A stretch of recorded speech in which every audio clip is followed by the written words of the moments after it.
खुशखबरियाँ ही खुशखबरियाँ हैं जनाब। हम रोज़ कोशिश करते हैं कि सबसे पहले आपसे वो बात शेयर करें जिससे आपका दिन खुशगवार हो जाए। तो जनाब एक और ज़बरदस्त खुशखबरी आपको सुनाते हैं। पाकिस्तान का फ़ज़ा और खला को तस्खीर करने का मिशन जारी है और अब पाकिस्तान का दूसरा मकामी सेटेलाइट EO2 खला में कामयाबी से लॉन्च कर दिया गया है। स्पार्को ने चीन के यांगजियांग सी शोर सेंटर से EO2 लॉन्च किया है। अहम संग मील है जिसके बारे में हमने बात करनी है। मोइन सज्जाद साहब हमारे साथ मौजूद है, डायरेक्टर स्पार्को।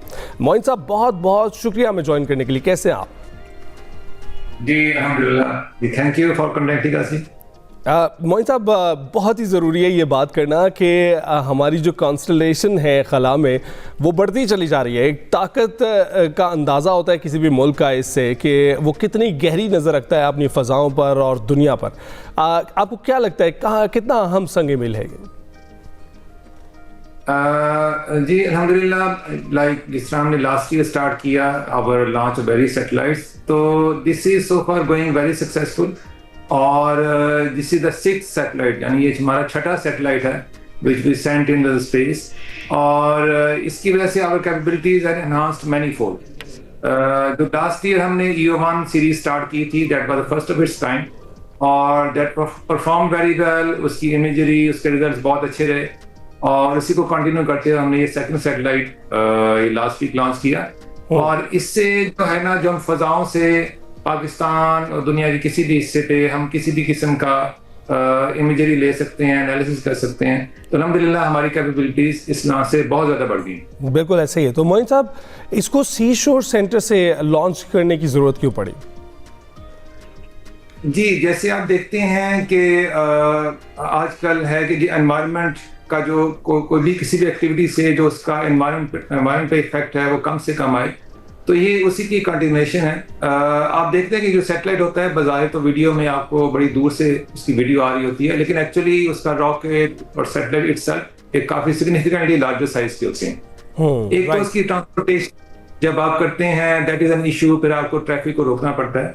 और सेकंड ये कि जो सैटेलाइट जब लॉन्च होता है तो उसकी जो भी गैसेज हैं वो एक सर्टेन एरिया तक लाइक फॉर फ्यू आवर्स वो इसको इफेक्ट करती हैं। तो सी शोर is safe in the sense कि जब आप समुद्र में चले जाते हैं, एक तो आपको किसी रूटीन लाइफ को डिस्टर्ब नहीं करना, सेकंड ये कि उसके जो एनवायरमेंटल इफेक्ट्स हैं वो बड़ी तेजी से वो सी एनवायरमेंट में बड़ी तेजी से एब्जॉर्ब हो जाते हैं। तो this is one of the main reason हम उसको एनवायरमेंट फ्रेंडली बनाने पे भी काम कर रहे हैं।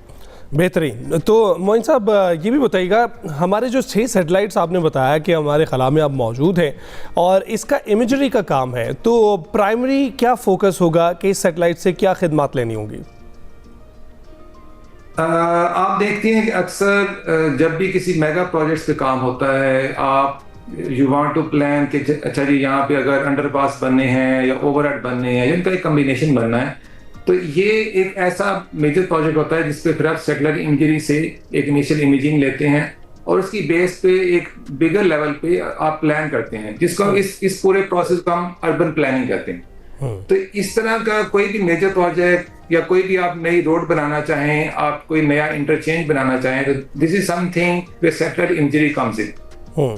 इसके अलावा इसका हमारा जिस तरह हमारा एक एग्रीकल्चर कंट्री है, हमारी मुख्तलिफ फसलें हैं जो हम ओवर द ईयर काश्त करते हैं, तो आजकल टेक्नोलॉजी जो है ना एग्रीकल्चर, उसमें सैटेलाइट टेक्नोलॉजी का बेइंतहा यूज किया जा रहा है। आप ना सिर्फ उसको मॉनिटर करते हैं बल्कि आप किसान को साथ साथ गाइडेंस भी दे रहे होते हैं। तो these are some of the areas जहाँ पे हमारी इमेजरी डायरेक्टली यूज होती है।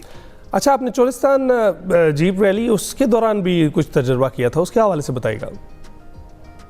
जी, हमारी एक सर्विस है जिसे हम पाक एस्पास सर्विस कहते हैं। This is unique of its kind, जो पाकिस्तान ने among Muslim countries we are probably the first one जिसने सर्विस लॉन्च की। तो आपको अक्सर लोगों को आइडिया होगा कि कभी आप GPS यूज करें तो सम टाइम वो आपको थोड़ा सा ना आगे या पीछे की लोकेशन दे देता है, यानी जब आप ड्रॉप होते हैं तो आपको लगता है कि नहीं यार, ये जिस घर के सामने मैंने ड्रॉप होना था वो तो शायद वो चंद कदम पीछे है। बिल्कुल। अच्छा, ये जो पाक एस्पास सर्विस है ये हाई प्रिसीजन सर्विस है। अगर आप इसको यूज करेंगे तो जहाँ की लोकेशन होगी आप विद इन 1 मीटर उसी लोकेशन पे पहुंचेंगे।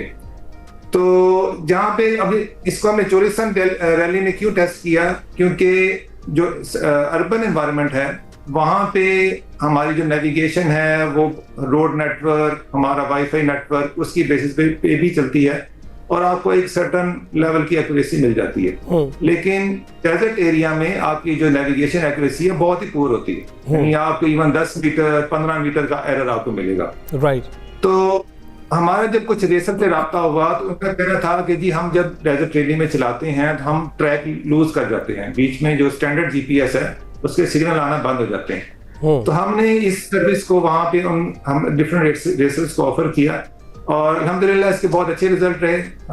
जिन रेसर ने यूज किया उन्हें बड़ा अप्रिशिएट किया और उन्होंने कहा जी this is really very good service, और इसको यूज करते हुए they maintain their track very well. बिल्कुल ठीक। और मोइन साहब 6 सैटेलाइट्स हमारे अब खला में हैं, क्या क्या कैपेबिलिटीज़ हैं हमारे पास इस वक्त, क्या कुछ कर सकते हैं? हम देख रहे हैं कि अर्बन प्लानिंग का आपने जिक्र किया, आपने बताया कि डेजर्ट में किस तरह से सैटेलाइट से गाइडेंस प्रोवाइड की जा रही है, मज़ीद क्या सलाहियत है अब हमारे पास? अच्छा, सैटेलाइट से जो है ना अब कुछ नई एप्लीकेशन भी डेवलप हो रही हैं कि जैसे लाइक आप देखते हैं कि रोड कंजेशन के मसाइल हैं कि जी डे टाइम पे लोगों को लगता है कि यार कोई बिटवीन 9 to 10 इस्लामाबाद में जस्ट लाइक एक्सप्रेस वे है उसके ऊपर बहुत ज़्यादा कंजेशन स्टार्ट हो जाती है। तो इस तरह की जो एक आजकल मॉडर्न वर्ल्ड की जो एक नए नए चैलेंजेस आ रहे हैं उसमें भी सैटेलाइट इमेजरी का यूज़ किया जा रहा है।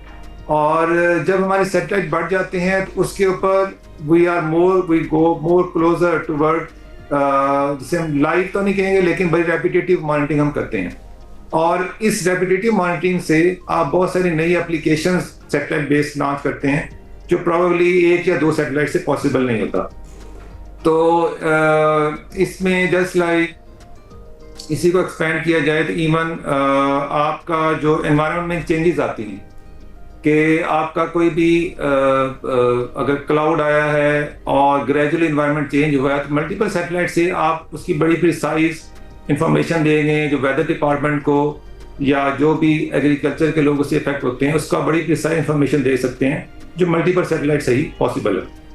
राइट। और मोइन साहब हमने सुना है कि कुछ मज़ीद भी प्रोजेक्ट्स चल रहे हैं जिसमें खलानवर्द जो पाकिस्तानी है वो भी प्लानिंग कर रहे हैं खला में जाने की, तो उसके हवाले से कोई अपडेट है? जी ये बड़ी एक खुशाइन बात है कि हमारे फाइनली 2 एस्ट्रोनॉट जो हैं वो फाइनली सिलेक्ट हो चुके हैं और अब वो एक स्पेसिफिक ट्रेनिंग करेंगे कि उन्होंने खला में जाने के लिए डिफरेंट चैलेंजेस को कैसे हैंडल करना है। और अल्हम्दुलिल्लाह by end of this year plan है जी they will fly to Chinese space station, जहां पे that will be the first astronaut from the Pakistan कि जो स्पेस में जाएगा। और पाकिस्तान अभी तक इसमें हमारा एस्ट्रोनॉट कभी खला में नहीं गया था, बट अल्हम्दुलिल्लाह पूरी कौम के लिए खुशखबरी होगी और खुशाइन बात होगी कि हम खला में जाने का तजर्बा करेंगे और फिर उससे आगे ऑनवर्ड हमारा चांद पे जाने का भी मिशन है। तो this will be the new dimension जिसमें हम इंशाल्लाह आगे आएंगे। बिल्कुल ठीक।